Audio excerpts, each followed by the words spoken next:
it's nothing more different than in a college term paper citing a source. Right. That's what you're doing. You're citing your source. And that's ethical. Originating from deep inside the Rocky Mountains, transported through the power of the internet, and arriving inside your tiny earbuds. It's the Appraiser Coach podcast, helping appraisers increase their efficiency, quality, and make more money. Here's the guy who makes it his life's mission to create value for real estate appraisers nationwide. Your host and the Appraiser Coach, Dustin Harris. Welcome, folks, to the Appraiser Coach podcast. This episode is sponsored by Synapse. Synapse will help you to support your adjustments. You can find out more by going to synapse4appraisers.com. And we are sponsored by Working RE Magazine, where I go to find out what's going on in the appraisal world. You should be as well. WorkingRE.com, WorkingRE.com. I want to welcome back to the program the appraiser's advocate, Mr. Tim Andersen. Welcome back, friend. Dustin, thank you. It's good to be with you. I appreciate the invitation and opportunity. It's always good to be with you, friend. As the listeners know, we, on occasion, about once a month or so, do what's called the Dear USPAP Instructor version of the Appraiser Coach podcast, where we take questions from the audience, and we have a couple of those today. Tim, you ready? Ready. Let's go. Awesome. All right. This first one is, and I hope I'm not screwing up the name, Haseen. Wrote in Hasean. I apologize, Haseen, if I'm mispronouncing your name. But he says, Dustin, or he or she, apologize, I don't even know the gender here. Dustin, check out this revision from a local lender. Appraiser to blur the ladder in. Oh, these things, you can't make these things up, Tim. Appraiser to blur the ladder in the rear photo as it misleads the reader regarding the state of construction, end quote.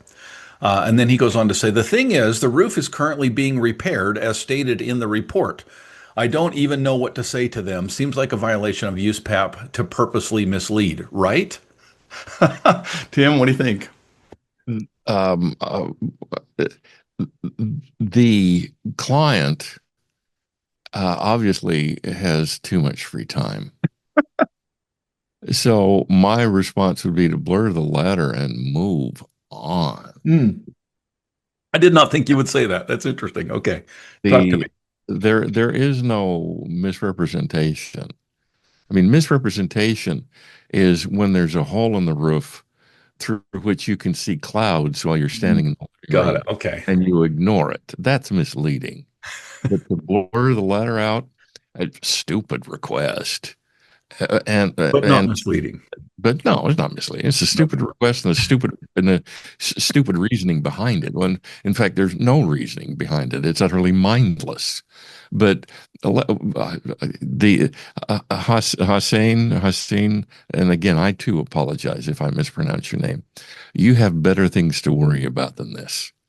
So do it and move on. Okay, so I'm gonna challenge you. He did not ask this, but I'm gonna go one step further because I think I know the answer. I was a little bit surprised by your answer because to me it did seem misleading.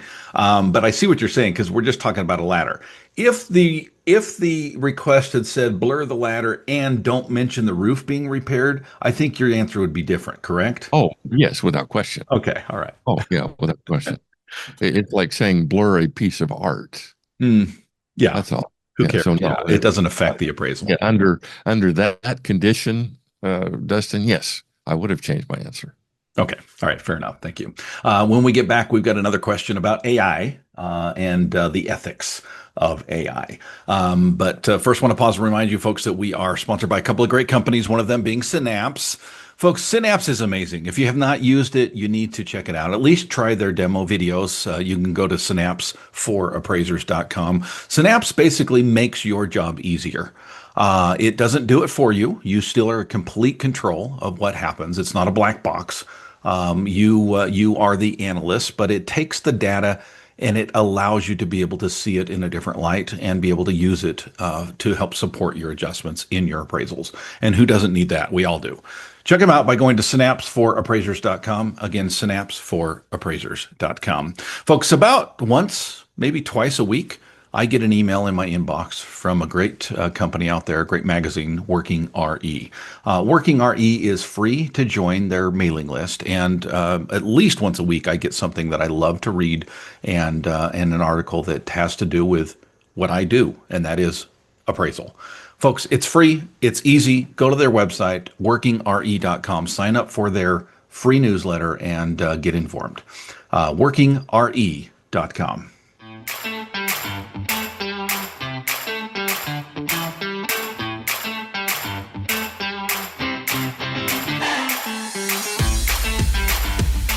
All right, my friends, welcome back. I'm back with Tim Andersen, the Appraiser's Advocate.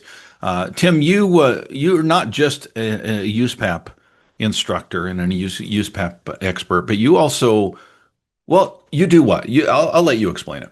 I'm also a cardiothoracic surgeon. Oh, you're on one today, friend. You open yourself up for that. I know, I do. Dustin, I just absolutely, okay, I retired 10 years ago, and I just absolutely love helping my fellow appraisers and helping them when they're in trouble, and even better, helping them when they're not in trouble so they don't get in trouble. Love it. Much like you and your coaching, you help folks improve their businesses from a business standpoint. I help folks improve their business from an appraisal standpoint, and be that working with the appraiser's attorney and a state board, or if the appraiser is called in as a defendant. We're going to talk about AI in a few minutes. I work with appraisers using AI. The AI is where things are going. And if you're not becoming familiar with AI, if you're not becoming familiar with its potential, if you're not becoming familiar with its praxis, I'm going to let folks look that word up, then within 18 months, you're not going to be appraising. Wow. It's changing that fast. That is a strong prediction, friend. Yeah. So, I would love to be proven wrong. And I know when I got into the appraisal business in the early 80s, we were told, well, within 5 years, appraisal will not exist. Well, okay, that was wrong.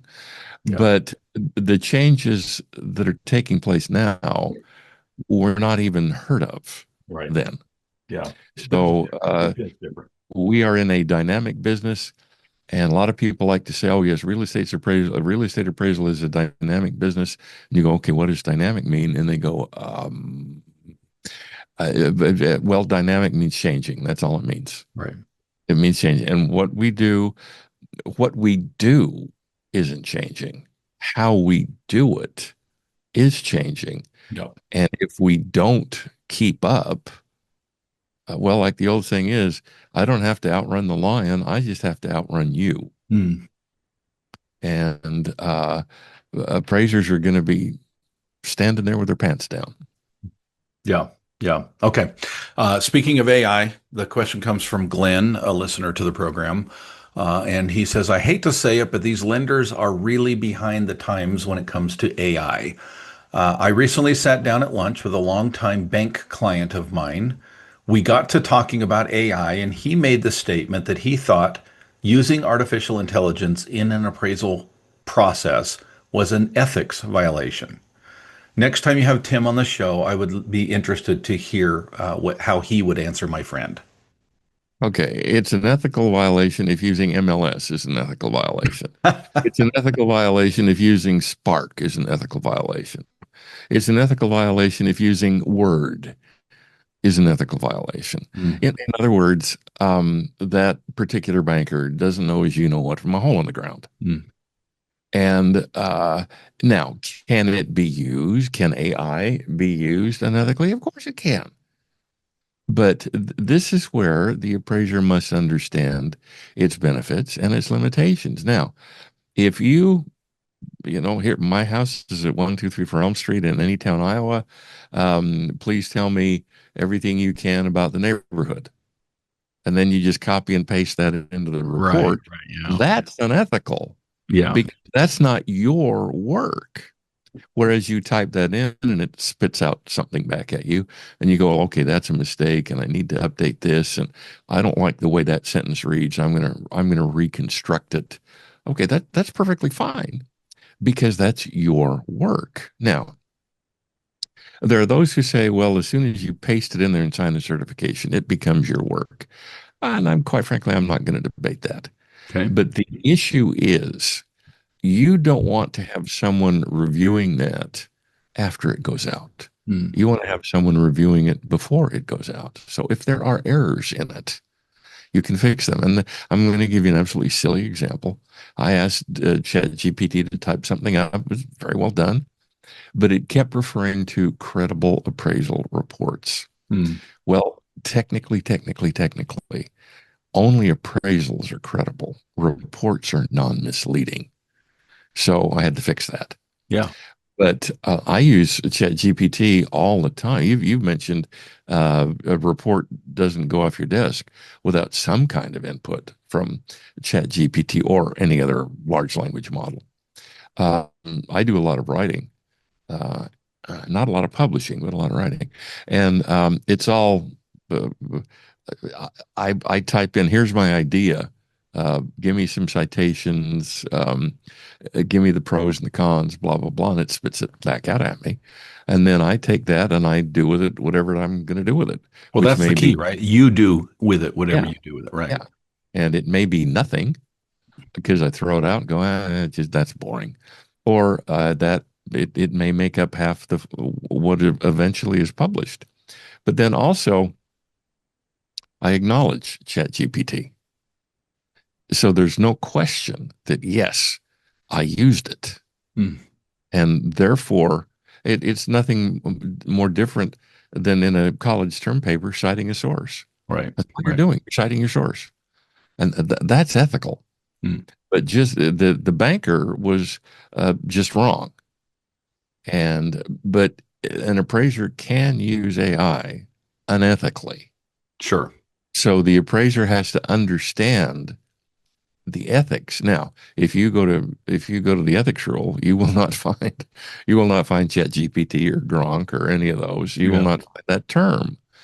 But therefore, you have to understand honesty, and it's perfectly okay to get help. That's why universities have libraries, and it's perfectly okay to get help. That's why we have MLSs. But we have to indicate that we got help, and as long as we indicate that we got help, and that some of this stuff is not our original research, is not our original interpretation, but we agree with it as evidenced by the fact that we're including it in the report, that's fine. Yeah. Thank you, Tim. Speaking of AI, been really enjoying getting to know appraisers on a personal basis with regard to AI in workshops. I've already had one in Atlanta, well attended. It went very, very well as we went through and talked about how to use AI, and not just ChatGPT, but other large language models and other agents as well, and in the appraisal process and in the appraisal business as well. We have one coming up, folks, in August 7th in Las Vegas. Just before another big conference there. If you might be attending that conference and want to add a day where we can learn AI together, would love to have you. As of this recording, there's still a few seats available for that particular workshop. Tim, thank you for your insights. How do people get a hold of you, friend? Dustin, they go to their favorite browser and they type in Tim at TheAppraiserCoach.com. Thank you, friend. I appreciate it, Dustin. Thank you. See you next time. I look forward to it. Thanks. You've been listening to the Appraiser Coach podcast with Dustin Harris. If you like what you hear, please give us a 5-star rating and post a short review on iTunes. For more in-depth insider information on how you can make more money as a real estate appraiser, visit TheAppraiserCoach.com and sign up for the All-Star team today. Thanks for joining us. And now, get out there and create some value.